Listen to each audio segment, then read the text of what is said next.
अभिनंदन करतो। आज या देशाचं वेगळेपण टिकून आहे त्याचं कारण असं आहे की अनेक शाळा या देशाने बघितल्या, पण लोकशाही अत्यंत महत्त्वाची शाही या देशाच्या वाट्याला आली आणि संबंध जगामध्ये आपलं देश स्वतःचं वेगळेपण टिकवू शकला, वेगळेपण निर्माण करू शकला।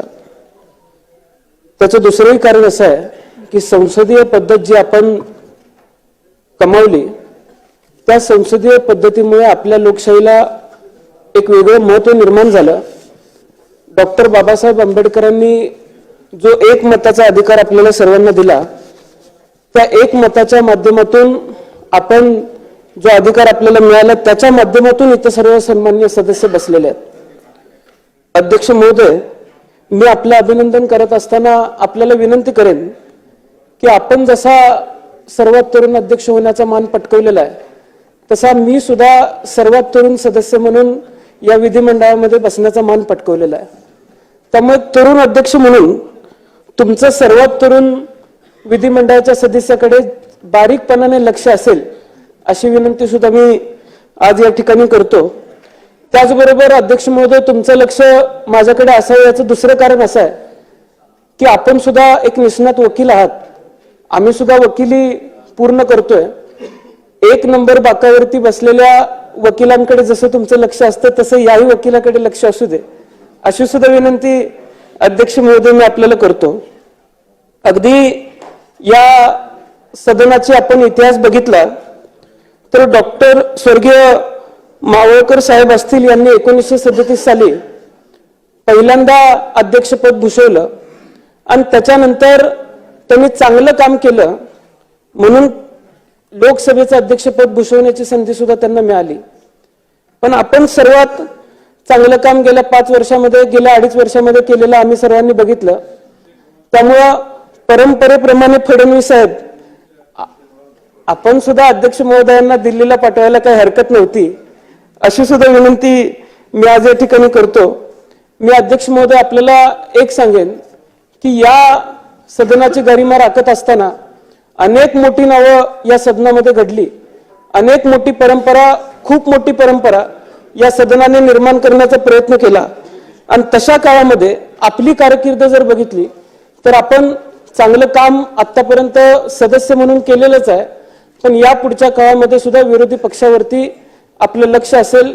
विरोधी पक्षाच्या माध्यमातून सर्वसामान्यांच्या हिताच्या ज्या मागण्या येतील त्या मागण्या आपण मान्य कराल, पूर्ण कराल।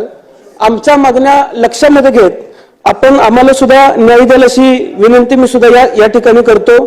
हंगामी अध्यक्ष म्हणून कोळंबकर साहेबांनी काल परवा आमच्या सर्वांची शपथ घेतली। मी साहेबांचं मनापासून आभार मानतो की माझ्या आयुष्यातली सर्वात प्रथम आमदारकीची शपथ मला त्यांच्या माध्यमातून घ्यायला मिळाली, त्याबद्दल सुद्धा मी साहेबांचं मनापासून आभार मानतो।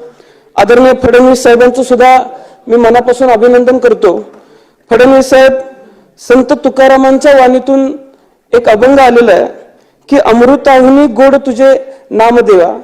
आता संतांच्या वाणीतून सुद्धा आपलं नाव इतक्या गोड पद्धतीने घेतलं गेलेलं आहे, त्यामुळं पुढच्या काळामध्ये काम करत असताना तुम्ही विरोधी पक्षाला गोड पद्धतीची वागणूकच द्याल अशी विनंती सुद्धा मी आज या ठिकाणी आपल्याला करतो। आणि फडणवीस साहेब, अमृताहुनी गोड मी मुद्दामच म्हणलं कारण पुराणामध्ये सुद्धा अमृताला एक वेगळं महत्व होतं आणि आजही अगदी मी आपल्याला फडणवीस साहेब विनंती करेन की विरोधी पक्षाला सुद्धा आपण सहकार्य कराल। आदरणीय शिंदे साहेब असतील, आदरणीय अजितदादा असतील, सन्माननीय सदस्य असतील, यांचं सुद्धा मी मनापासून अभिनंदन करतो। आणि येत्या काळामध्ये अध्यक्ष महाराज माझी आपल्याला विनंती असणार आहे की अनेक लोकांशी चर्चा केल्यानंतर वेगवेगळ्या ज्या समित्या गठीत होतात त्या समित्यांच्या माध्यमातून चांगलं कामकाज या सदनामध्ये व्हावं अशी सुद्धा विनंती मी आपल्याला करतो। कारण अनेक आमदारांकडून, अनेक सदस्यांकडून असं आम्हाला ऐकायला मिळालं की जी आश्वासनं अधिवेशनाच्या दरम्यान दिली गेली त्या आश्वासनांची पूर्तता होत नाही।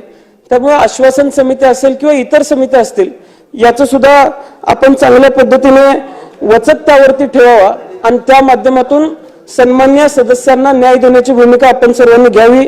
चांगले कायदे या सदनामध्ये तयार व्हावेत. एक तरुण म्हणून माझी अपेक्षा असणार आहे की तरुणांना अभिप्रेत असलेला हा राज्य उद्या नव महाराष्ट्र म्हणून घडत असताना आपण उद्याच्या राज्याला अभिप्रेत असलेले आणि 21व्या शतकाला अभिप्रेत असलेले कायदेच या विधिमंडळामध्ये तयार व्हावेत आणि या सर्व पुढच्या पिढीला न्याय देण्याची भूमिका या विधिमंडळाने घ्यावी एवढीच विनंती मी आपल्या सर्वांसमोर आज या ठिकाणी करतो आणि पुन्हा एकदा अध्यक्ष महोदय मी मनापासून आपलं अभिनंदन करतो. धन्यवाद.